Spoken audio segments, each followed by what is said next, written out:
Hello po, maraming salamat at nagkasama-sama po ulit tayo. Pag-usapan po natin ngayon ang profile recommendation ni Meta. Kung sa inyo po ay isang recommendable, ibig sabihin po niyan, wala po kayong restriction o kaya violation.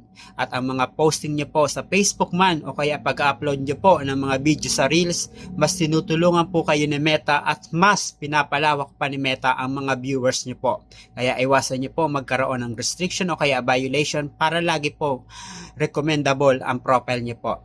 Dito naman po sa online business namin, ang recap lamang po tayo para mag-proceed po tayo sa panibagong topic ng networking po. Ang company nga po namin ay ang Alliance M Global po na matatagpuan po sa Ortigas at ang building po niyan ay ang Burgundy Empire Tower po. Katapat lamang po kami ng Robinson Mall.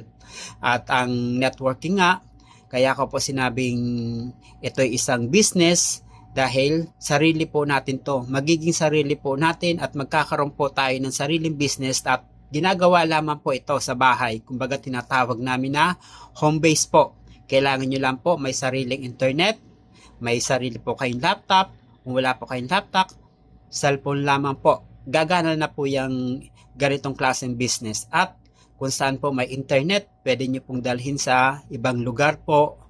Basta nandun po ang internet, buhay po ang business na networking po. Salamat!